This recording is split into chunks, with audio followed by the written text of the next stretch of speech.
Hello बच्चों, तो social pharmacy में एक लास्ट चैप्टर बचा हुआ है, नेशनल हेल्थ प्रोग्राम, है ना। इससे रिलेटेड चीजें जो है इसमें बेसिकली हम लोगों को क्या देखना है। नेशनल रिलेटेड प्रोग्राम में health introduction to health system के बारे में बात करेंगे, और जितने भी on going national health programme है, मींस गवर्नमेंट ने बहुत सारे हेल्थ रिलेटेड प्रोग्राम्स, है ना, जैसे पल्स पोलियो वाला, या कोई भी बीमारी है उसको इरेडिकेशन के लिए अभी रिसेंटली तुम समझ सकते हो, जैसे कोविड में vaccination, covid eradication programme, malaria eradication programme, है ना। बच्चों को कुपोषण से बचाने के लिए बहुत सारे न्यूट्रिशियस प्रोग्राम चलाए, जिससे मिड डे मील योजना जो चलाई थी, है ना, बलवाड़ी योजना बच्चों के लिए, जो छोटे बच्चों के लिए है।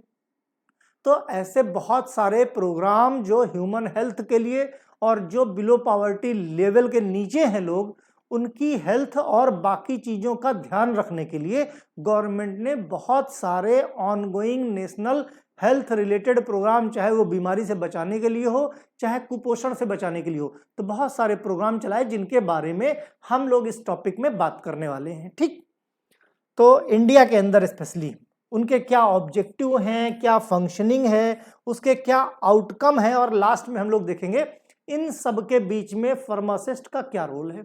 यही जो है हमारा basic national health programme chapter में पढ़ना है। यही एक चैप्टर बचा, बाकी तो खैर हमने सारा कंप्लीट करा दिया।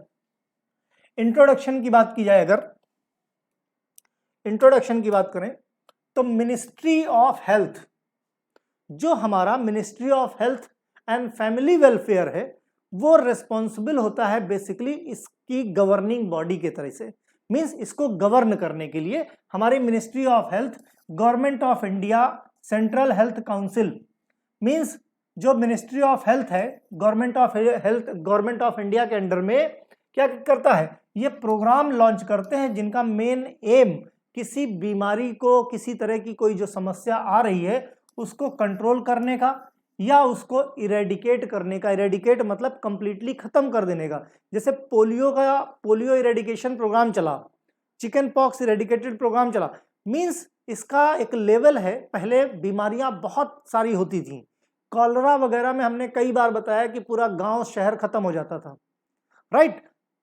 डेंगू वगैरह, मलेरिया वगैरह इतना ज्यादा होता था। अब देखो मलेरिया वगैरह बहुत कम होता है, चिकन पॉक्स वगैरह बहुत कम लोगों को निकलता है, कॉलरा ना के बराबर होता है। इसलिए क्योंकि गवर्नमेंट ने जो पोलियो, पहले बहुत सारे बच्चों को पोलियो हुआ करता था, पोलियो बहुत कम होता है क्योंकि पोलियो ड्रॉप समय पे।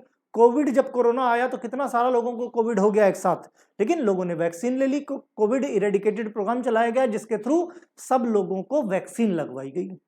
इम्यूनाइजेशन प्रोग्राम चलाए गए, जिसमें जो बच्चे जब से पैदा होते हैं और 10 से 12 साल के होते हैं, तब तक उनको समय समय पे वैक्सीन लगाई जाती ताकि वो बीमारियों से बच सके, है ना।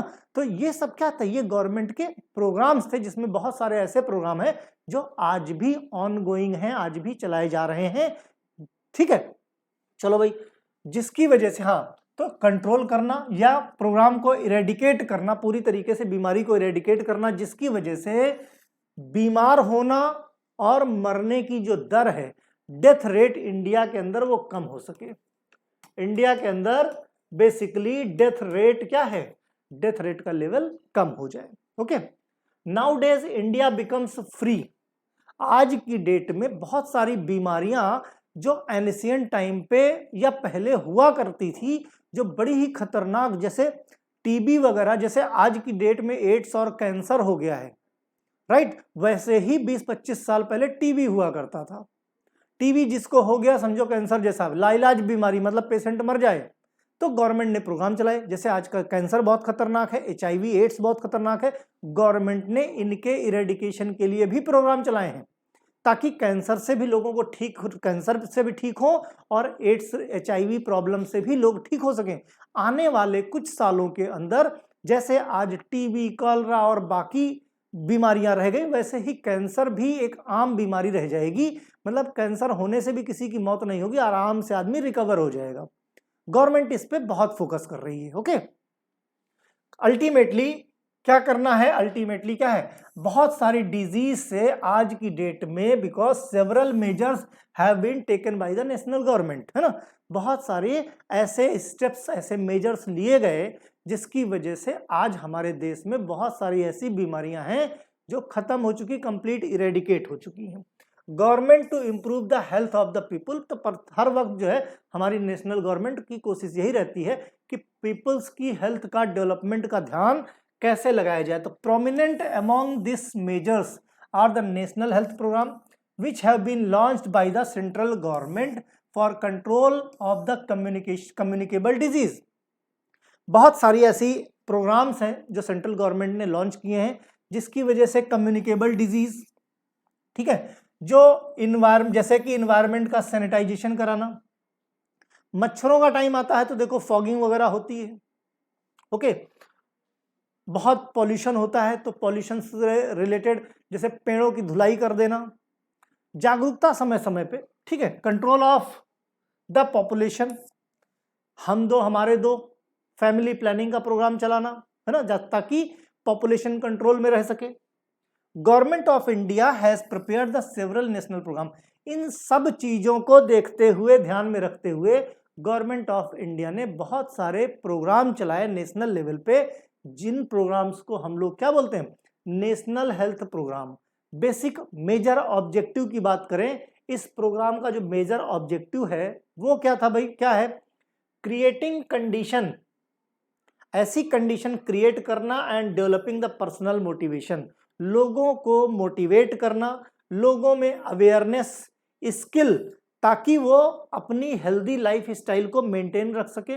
बहुत सारी बीमारियां आज की डेट में जो हैं वो हेल्थ रिलेटेड हैं, लाइफ स्टाइल रिलेटेड हैं, जैसे लोगों को हाइपरटेंशन हो जाना, टाइप 2 डायबिटीज होना, है ना, कंजस्टिव हार्ट फेल्योर होना, इवन हार्ट अटैक। ये बहुत सारी लंबी चौड़ी लिस्ट है बीमारियों की जो इंसान सिर्फ अपनी लाइफ स्टाइल सुधार ले, किसी दवा की जरूरत नहीं है, किसी डॉक्टर की जरूरत नहीं है, सिर्फ और सिर्फ वो अपनी लाइफ स्टाइल पे वर्क करे, अपनी लाइफ स्टाइल अगर सुधार ले तो बहुत सारी, मीन्स अगर मैं बोलूं कि मान लो, सपोज करो कि बीमारियां 100 टाइप की हैं, 100 टाइप की मेजर डिजीज हैं, तो जिसमें से 50% डिजीज बॉडी में, 50% क्या, लगभग 70% डिजीज, 70% डिजीज ऐसी हैं जिनको हम बिना किसी डॉक्टर और बिना किसी दवा के ठीक कर सकते हैं, सिर्फ और सिर्फ अपनी लाइफ स्टाइल में चेंज करके, अपनी लाइफ स्टाइल में चेंज करके, जिसको हम बोलते हैं non pharmacological treatment. Life style change करके हम बहुत सारी बीमारियों को ठीक कर सकते हैं, राइट। हाँ, 30% ऐसी हैं, 30% बीमारियां जिसके लिए हमको डॉक्टर्स की या हॉस्पिटल्स की मेडिसिन की जरूरत पड़ती है, okay. Undertaking the action improve the health end of the others, है ना, तो लोगों को मोटिवेट करना, लोगों को अवेयर करना बीमारी के बारे में, ताकि लाइफ स्टाइल में चेंज करके अपने आप को वो स्वस्थ रख सकें। Creating the environment supportive to health work and education, तो ऐसा ये जो प्रोग्राम्स चलाए जाते हैं, जैसे आजकल कोविड इरेडिकेशन प्रोग्राम चलाया जा रहा है, लोगों को जागरूक किया गया, चाहे टीवी के माध्यम से हो, चाहे प्रधानमंत्री की मन की बात के माध्यम से हो, लोगों के माध्यम से हो, ताकि लोग जाएं और बढ़ चढ़ कर हिस्सा लें अपना वैक्सीनेशन कराने में। शुरुआत में इलिटरेसी थी, बहुत सारे लोग कह रहे थे वो दवा लगाओगे तो बीमार पड़ जाओगे, बहुत सारी समस्याएं थी, लेकिन धीरे धीरे करके क्या हुआ, धीरे धीरे करके लोगों को एजुकेट किया गया, लोगों को एजुकेट किया गया और ऐसा सपोर्टिव इन्वायरमेंट बनाया गया कि हर किसी की रीच में, हर किसी की पहुंच में वैक्सीनेशन सेंटर आ गए, बिना किसी धक्का मुक्की के स्मूथली लोगों को वैक्सीन लगने लगी। पहले लोगों को नंबर लगाना पड़ता था जाके, फिर ऑनलाइन सिस्टम हुआ, मीन्स सब कुछ, कहने का मतलब सपोर्टिव इन्वायरमेंट इस तरीके से बना कि आज कोविड देख लो, नहीं तो साल 1.5 साल पहले स्थिति ये थी, हम लोग खुद भी यही सोचा करते थे यार, जैसे हम बचपन में खेला करते थे, कभी हम जनरल डब्बे में सफर किया करते थे, कभी हम सरकारी बस में एकदम घुस के बैठा करते थे, क्या वो जीवन हमारे बच्चे जी पाएंगे? क्योंकि लग रहा था कोविड कभी जाएगा ही नहीं, जो सिचुएशन बीच में इस तरह लगने लगी थी। लेकिन आज देखो, सिर्फ सपोर्टिव एनवायरनमेंट, एजुकेशन और जो प्रोग्राम चलाए गए उनकी वजह से आज फिर सब कुछ नॉर्मल है। हम लोग बिना मास्क के घूम रहे हैं, अदरवाइज 2 साल में तो ये स्थिति थी कि लग रहा था कि अब ये मास्क शरीर से जाएगा ही नहीं, मीन्स बॉडी का एक पार्ट हो गया है।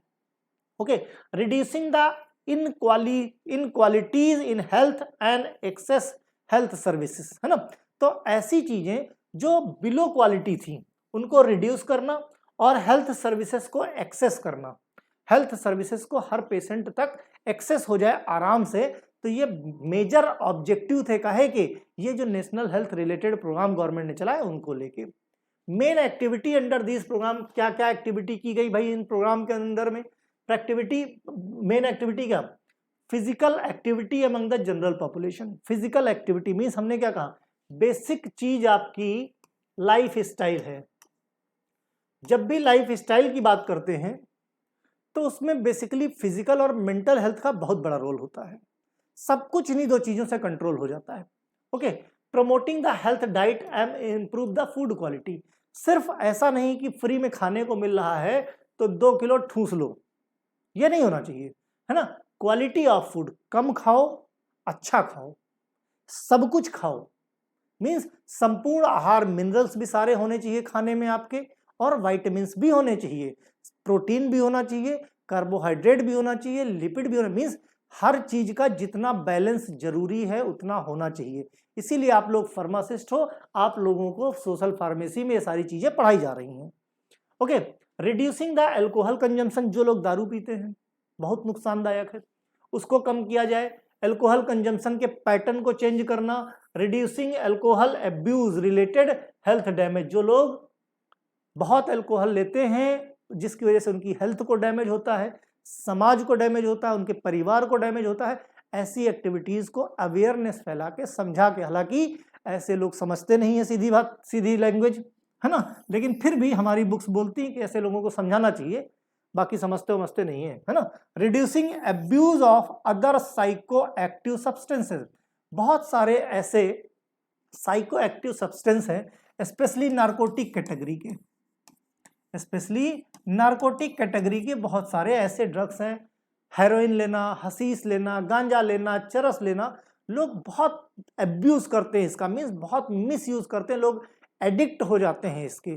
तो अवेयरनेस फैला के इसके कितने हेल्थ रिलेटेड नुकसान हैं उनको समझा के ऐसी एक्टिविटी को रिड्यूस करना, यही सब इन प्रोग्राम्स का मेन फंक्शन था। ये जो नेशनल हेल्थ रिलेटेड प्रोग्राम चला गया, भाई शुरुआत में तो सब लोग कह रहे थे हम वैक्सीन नहीं लेंगे, लेकिन धीरे धीरे जब पता चला बेटा वैक्सीन लोगे तभी जिंदा बचोगे, नहीं तो नहीं बचोगे, जब बात जान पे बनाई सब लेने लगे, हम भी लेंगे। जो लोग चिल्ला रहे थे ये भाजपा की है, वो भी नहीं हम भी लेंगे वैक्सीन, है ना। तो ये स्थिति थी। खैर, improving the efficacy of the health education and health promotion programme, तो इसमें हेल्थ रिलेटेड एजुकेशन और प्रोग्राम रिलेटेड जागरूकता दोनों चीजें इसमें शामिल थी। Promoting the mental health and preventing the mental disorders, तो मेंटल हेल्थ और आपकी जो फिजिकल हेल्थ है, ये 2 चीजें अगर सुधर गई, मेंटल और फिजिकल 2 चीजें सुधर गई, तो बीच में जितनी भी फॉल्ट आ रही हैं, चाहे किसी को ड्रग का एडिक्शन हो, चाहे अल्कोहल का हो, है ना, तो अगर मेंटल फिटनेस है तो इंसान अपने पे कंट्रोल कर लेगा।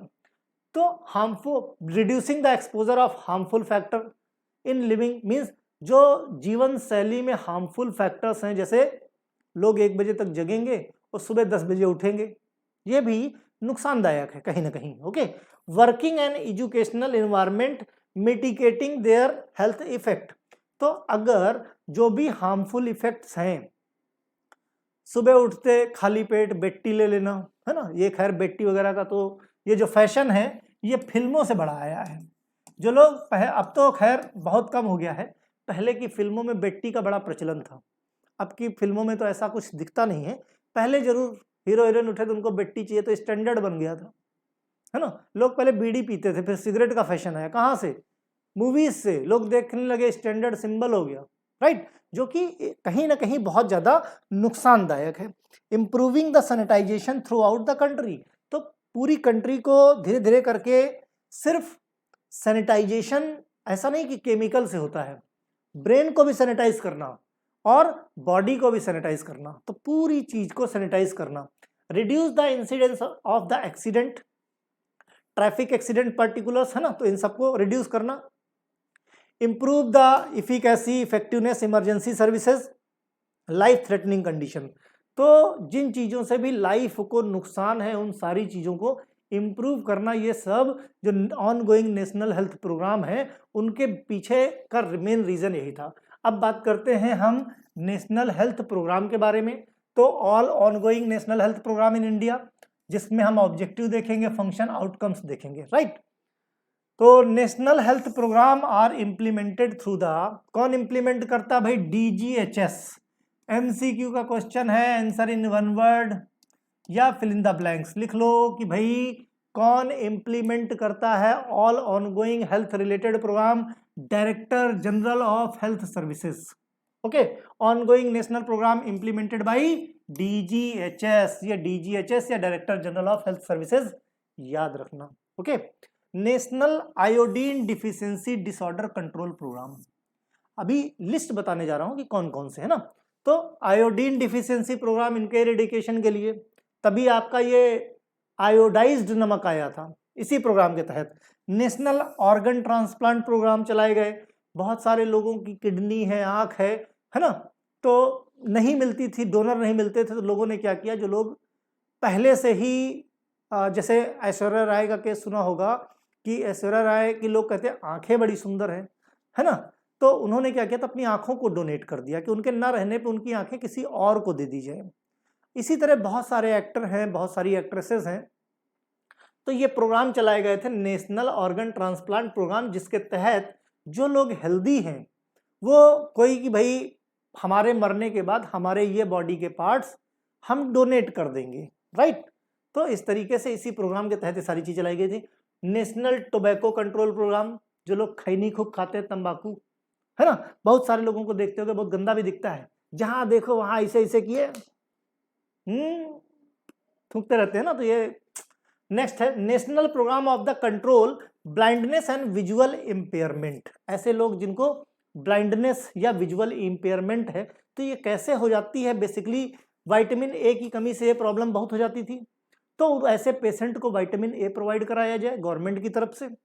National programme for prevention and control of the fluorosis, ऐसी चीजें जहां पे फ्लोरीन ज्यादा पानी में होता था, है ना, फ्लोरोसिस हो जाती थी, तो उसके लिए programme. Revised national tuberculosis control programme, जैसे टीबी बड़ी खतरनाक बीमारी एक जमाने में भैया 6 महीने से लेके लगभग 1.5 साल इसका ट्रीटमेंट चलता था, और ट्रीटमेंट ऐसा कि अनब्रेकेबल, अगर बीच में 6 महीने में 5 महीने तुमने दवा खाई और फिर 2 दिन नहीं खाई, तो फिर तुमको 6 महीने का कोर्स अनब्रेकेबल चालू करना पड़ेगा, बराबर। तो इतनी खतरनाक बीमारी, अब तो खैर ठीक हो गई।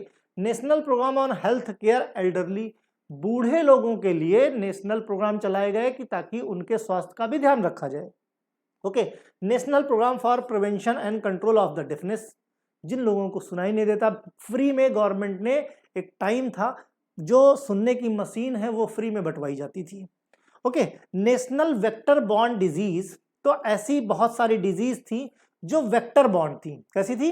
वेक्टर बॉर्न डिजीज थी, मतलब उसके लिए कहीं ये नहीं था, मतलब कोई ना कोई वेक्टर, कोई ना कोई कैरियर चाहिए खुद जाके, मतलब जैसे मान लो मलेरिया हो गया, मलेरिया भाई बीमारी, कैरियर कौन हो, फीमेल एनाफ्लीज, फीमेल एनाफ्लीज काटेगी, लेकिन पॉजिटिव एजेंट फीमेल एनाफ्लीज थोड़ी है, वो तो सिर्फ वेक्टर है। Vector borne disease means carrier चाहिए, डायरेक्ट नहीं जा सकते ये लोग। ओके, ठीक है। फिर नेक्स्ट है जैसे गुनिया वॉर्म, क्या हो रहा, रुक जा भाई। Okay, guinea worm eradication programme है ना। Next, programme for prevention control of leptospirosis, national viral hepatitis surveillance programme. इसमें किसको मतलब जो हेपेटाइटिस है उसकी मॉनिटरिंग किन किन पेशेंट को होती, मींस सर्विलांस प्रोग्राम टाइप में। मलेरिया इरेडिकेशन, लिम्फेटिक फाइलियरियासिस, काला आजार, इन जापानीज इंसेफेलाइटिस, डेंगू, ठीक है। तो ये बीमारियां कौन सी, वेक्टर बॉर्न डिजीज। कैसी? वेक्टर बॉर्न डिजीज, है ना। मतलब इन सब के जो पॉजिटिव एजेंट हैं वो किसी के ऊपर बैठ के तब आप तक पहुंचते हैं, डायरेक्टली अटैक नहीं कर पाते। ओके।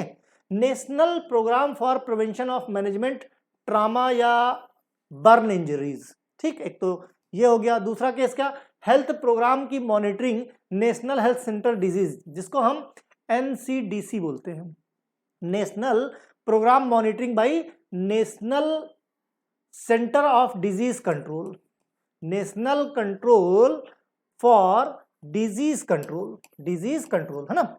इसमें कौन से थे भाई? एंटी माइक्रोबियल रेजिस्टेंट प्रोग्राम, ऐसे एरिया जहां पे एंटी माइक्रोबियल एजेंट रखे जाते हों। National programme on the climate change, ऐसे बहुत सारे प्रोग्राम जिनकी वजह से क्लाइमेटिक चेंज की वजह से जो बीमारियां आती हैं उनके लिए जागरूकता फैलाना। इंटीग्रेटेड डिजीज सर्विलांस प्रोग्राम, बहुत सारी ऐसी इंटीग्रेटेड डिजीज है जिनकी स्पेशली इसमें क्या है, सर्विलांस प्रोग्राम चलाए गए, मॉनिटरिंग की गई कि कितनी जेंट्री एक साथ अफेक्टेड हो जाती है। Okay. Inter sectoral coordination and prevention control zoonotic disease, तो बहुत सारे ऐसे इंटर सेक्टोरियल प्रोग्राम्स चलाए गए कि किस चीज से किस चीज की बीमारी होती है, सब चीजें पता लगाने के लिए। बहुत सारे नेशनल न्यूट्रिशनल प्रोग्राम कि लोगों को कुपोषण से बचाने के लिए, जैसे इंटीग्रेटेड चाइल्ड डेवलपमेंट सर्विसेज, बच्चों के डेवलपमेंट के लिए। मिड डे मील प्रोग्राम, जिन लोगों को खाने की जगह नहीं मिलती है ना, खाने को ढंग से नहीं मिलता। स्पेशल न्यूट्रिशन प्रोग्राम, बहुत सारे जगह पे स्टेट में ये प्रोग्राम चलाया गया है। National nutritional anaemia prophylaxis programme, anaemia से बचाने के लिए बहुत सारे प्रोग्राम, मीन्स वहाँ पे आयरन की दवाएं वगैरह डिस्ट्रीब्यूट की जाती हैं। National iodine deficiency disorder control programme, इसी प्रोग्राम के तहत आयोडाइज्ड सॉल्ट, आजकल देखते ना टाटा नमक बोले तो आयोडाइज्ड सॉल्ट या आयोडाइज्ड सॉल्ट बोले तो टाटा नमक, ये इसी प्रोग्राम के तहत आया था। नहीं, लोगों को घेंगा रोग, ग्वाइटर बहुत होता था गांव वगैरह में। बलवाड़ी न्यूट्रिशन प्रोग्राम, है ना, तो कई जगह पे ये प्रोग्राम चलाए जाते हैं। जिनके यहाँ नवजात शिशु या छोटे बच्चे होते हैं उनको घर घर में पौष्टिक दलिया हो गई, ड्राई फ्रूट्स हो गए, चने हो गए, उनके जो भी हेल्दी चीजें हैं उनको वो पहुंचाई जाती हैं। ठीक है, तो ऐसे बहुत सारे प्रोग्राम गवर्नमेंट ने चलाए हैं। अब हम लोग शुरू करते हैं एक एक प्रोग्राम के बारे में बात। देखो, प्रोग्राम्स तो बहुत सारे हैं, 50 हैं, लेकिन हम लोग लिमिटेड और चुनिंदा प्रोग्राम के बारे में बात करेंगे जो एग्जाम पॉइंट ऑफ व्यू से इंपॉर्टेंट है। ठीक है, ज्यादा कुछ इसमें पढ़ना नहीं है, सुनते जाओ, वही दिमाग में बिठा लो, बाकी रट्टाफिकेशन की जरूरत नहीं है। National iodine deficiency disorder control programme क्या समझ में आता है? इसकी बात करें तो समझ में क्या आता है, ऐसा प्रोग्राम कि जो भी लोगों के अंदर आयोडीन की डिफिशियंसी है, लोगों के अंदर आयोडीन की डिफिशियंसी, तो उस डिफिशियंसी को दूर करने के लिए गवर्नमेंट ने कुछ नेशनल प्रोग्राम चलाए गए हैं। भाई सिंपल सी चीज है। अब आयोडीन को की कमी को दूर करने के लिए कौन सा नेशनल प्रोग्राम चलाया गया, क्या है दिमाग में? ये जितने प्रोग्राम पढ़ाऊंगा सब कहीं ना कहीं से आपको पता होंगे। भाई गवर्नमेंट ने चलाया था, भाई अब नॉर्मल सॉल्ट लोग नहीं खाएंगे, लोग आयोडाइज्ड सॉल्ट खाएंगे। ऐसे बहुत सारे एरिया जहां पे आयोडीन की मात्रा कम होती है, उन जगहों पे लोग क्या है, आयोडाइज्ड सॉल्ट का फ्री डिस्ट्रीब्यूशन शुरू हो गया था। अब ये धंधा बन गया है। Okay, in August 1992 national goitre control programme renamed, पहले क्या है 1992 के पहले तक इसको नेशनल ग्वाइटर कंट्रोल प्रोग्राम के नाम से जाना जाता था। किसको? इसी को। ये जो national iodine deficiency control programme है तुम्हारा, इसको नेशनल ग्वाइटर कंट्रोल प्रोग्राम के नाम से जाना जाता था। 1992 में इसका नाम बदल के iodine deficiency disorder control national programme रख दिया गया। ठीक, तो बेसिक ये करने का बेसिक ऑब्जेक्टिव क्या था? ऑब्जेक्टिव ये था कि सर्वे किया जाए, assess the magnitude of the iodine deficiency disorder, कि कितनी गहराई में आयोडीन डिफिशियंसी डिसऑर्डर्स अफेक्ट कर रहा है लोगों को, मतलब किन किन एरिया में कौन कौन से लोगों को घेंगा रोग हो रहा है। क्वाइटर बोलते ना, घेंगा रोग, तो इसका सर्वे करना पहले। भाई किसी बीमारी का अगर इलाज करना है तो पहले उसका सर्वे जरूरी है, पता तो चले कि कितने लोग अफेक्ट कर रहे हैं और उनकी कंडीशन कैसी है। सप्लाई, उसके बाद पता चल गया तो उनको कॉमन सॉल्ट की जगह आयोडाइज्ड सॉल्ट की सप्लाई की गई। To induct 100% consumption adequately iodised salt 15 ppm at household level. एक हाउस होल्ड लेवल पे ये पता लगाया गया कि लगभग 15 ppm आयोडाइज्ड सॉल्ट लगभग हर किसी को आयोडीन सॉल्ट के थ्रू जानी चाहिए शरीर के अंदर। ठीक, तो सर्वे किया गया, survey to assess iodine deficiency disorder and impact the iodinated salt after every 5 years in district level.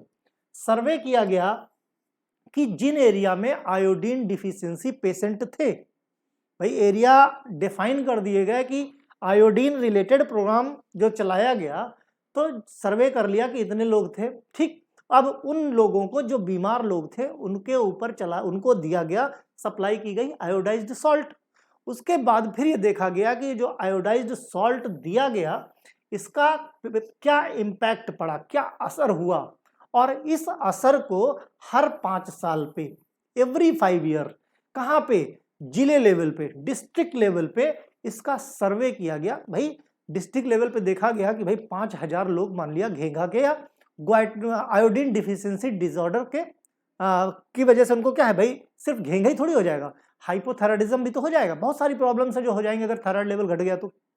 ठीक, तो सर्वे किया गया कि इनको जब हमने आयोडीन प्रोवाइड करा दिया तो हर 5 साल पे आयोडीन प्रोवाइड कराने के बाद इनकी स्थिति क्या हुई, इस बात का भी सर्वे किया गया।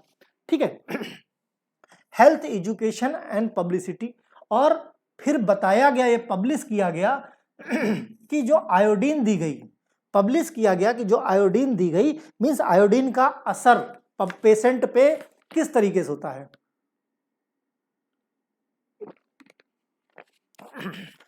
ठीक, मतलब लोगों को अवेयर करने के लिए एग्जांपल सेट करना पड़ेगा कि भाई इतने लोग थे, इनको आयोडीन की डिफिशियंसी थी, हमने आयोडाइज सॉल्ट दिया तो इनकी डिफिशियंसी ठीक हो गई, तो लोगों को ठीक है। और लेबोरेटरी लेवल पे यूरिन का और ब्लड का दोनों चीज के सैंपल लेके मींस पैथोलॉजी को टारगेट किया गया, क्योंकि कुछ भी एबनॉर्मेलिटी होगी तो आप कहाँ जाओगे टेस्ट कराने, पैथोलॉजी पे।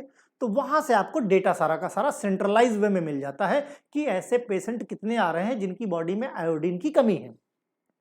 फंक्शन एंड आउटकम क्या होगा, भाई जाहिर सी बात है, nodal ministry for implementation of the क्या है, नेशनल आयोडीन डिफिशियंसी डिसऑर्डर्स, जिसको हम NIDDCP हैज बीन क्रिएटेड, जिसकी वजह से क्या हुआ, नोडल मिनिस्ट्री ने नोडल सेंटर्स, भाई सबको एक साथ मॉनिटर करना पॉसिबल नहीं है, तो बीच बीच में रीजनल लेवल पे, जोन लेवल पे क्या हुआ, नोडल सेंटर्स बना दिए गए, जो नोडल सेंटर्स मॉनिटरिंग करते थे और बाकायदे बाद में हेल्थ मिनिस्ट्री को डेटा भेजते थे। Consumption of the iodated salt has increase from 51.1% 2005-6 से 70, पहले लगभग 2005-6 में लगभग 51% लोग आयोडाइज्ड सॉल्ट लेते थे। फिर उसकी हेल्थ की पब्लिसिटी की गई, लोगों को अवेयर किया गया, टीवी पे देखो ऐड दिखाया जाता था पहले, दूरदर्शन पे है ना, ऐड दिखाया जाता था, तो हुआ क्या रिजल्ट, 2005-6 में लगभग 51%, 2009 में ये बढ़ के 71.1%, और आज की डेट में देखो, एग्जैक्ट डेटा तो नहीं बता रहा हूं, मींस 90% के एबव लोग आयोडाइज्ड सॉल्ट खाते हैं। गांव वगैरह में आज भी वही नॉन आयोडाइज्ड जो खड़ा नमक इस्तेमाल करते हैं, बाकी लोग इस्तेमाल बहुत कम करते हैं उसका। National reference laboratory for monitoring the IDD 4 regional level बनाए गए और 35 स्टेट लेबोरेटरीज, इनकी मॉनिटरिंग के लिए 4 रीजनल लेबोरेटरीज और 35 स्टेट लेबोरेटरीज बनाई गई, कि जहां से जो छोटे छोटे से एरिया है वो रिपोर्ट इनको करेंगे। ठीक, ये रिपोर्ट करेंगे रीजनल लेवल पे, और रीजनल लेवल वाले रिपोर्ट करेंगे बाद में कहां पे, मेन हेल्थ मिनिस्ट्री में, जहां पे डेटा पूरा ट्रैक किया जाता है। ठीक, तो इस तरीके से हमारा national iodine deficiency disorder control programme के बारे में हमने काफी कुछ जान लिया। अब बात करते हैं नेशनल लेप्रोसी इरेडिकेशन प्रोग्राम के बारे में, जिसको हम NLEP भी बोलते हैं, नेशनल लेप्रोसी इरेडिकेशन प्रोग्राम।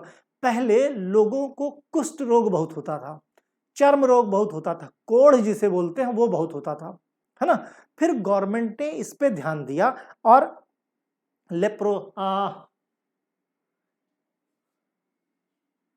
फिर क्या हुआ, लेप्रोसी इरेडिकेटेड प्रोग्राम चलाना शुरू किया गवर्नमेंट ने। ठीक है, तो ऑब्जेक्टिव बेसिकली क्या था, to reduce the prevalence rate of the leprosy. क्या किया गया, रिड्यूस प्रिवेलेंस, है ना, लेप्रोसी को रिड्यूस किया गया। लेस देन मींस कितना हो गया, 10,000 लोगों में कितना रिड्यूस, 1 लोग। अगर ये मतलब ये लेवल आ जाए तो हम मान लेते हैं कि इसका लेवल मींस ये लगभग इरेडिकेट हो गई, कि 10,000 में कोई एक आधा हो रहा है ना। Reduce grade two disability means कितना, 1% से कम, सॉरी 1% से ज्यादा among new case at the national level. 1% से कम लेवल अगर हो जाएगा नेशनल लेवल पे नए केस आने का, 1% से कम, देखो उसको हम मान लेते हैं कि ये कंप्लीटली इरेडिकेट हो गया। 1% से कम केसेस आते हैं तब।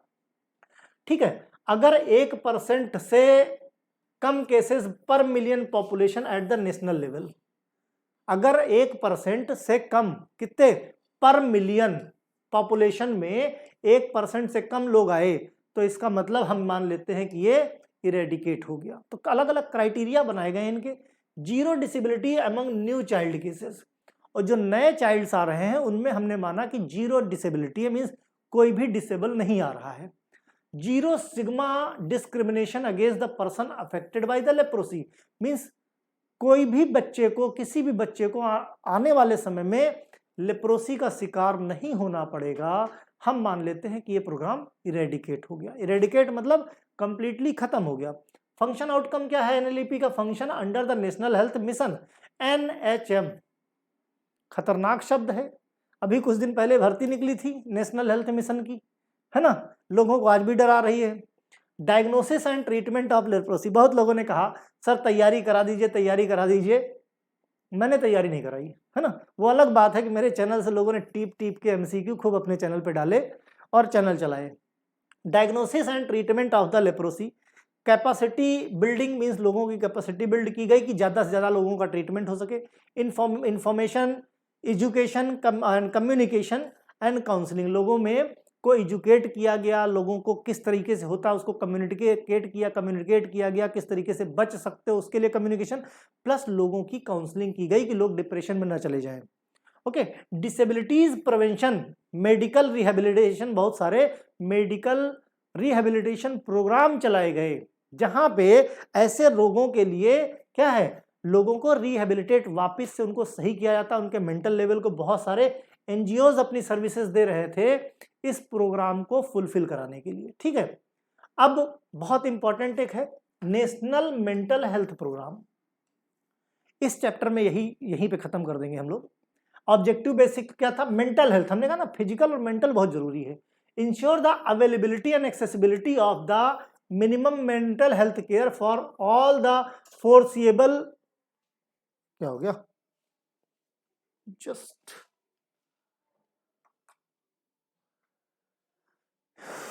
सेकेंड, लाइट चली गई तो वेट, जाता नहीं, कभी कभी इन्वर्टर भी गड़बड़ कर जाता है ना। यूजुअली लाइट जाती है तो ऐसा होता नहीं है, but hope for the best, जो चैलेंजेस हैं वो तो देखने ही पड़ेंगे, है ना। Just 1 second, zoom zoom zoom zoom,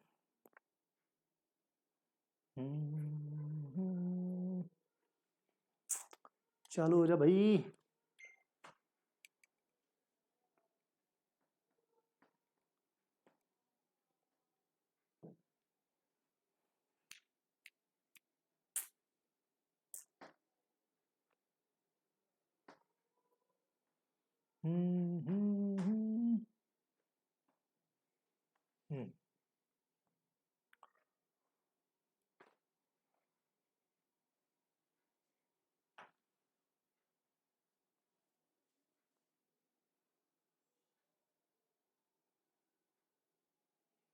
हाँ, तो नेशनल मेंटल हेल्थ प्रोग्राम पे हम बात कर रहे थे।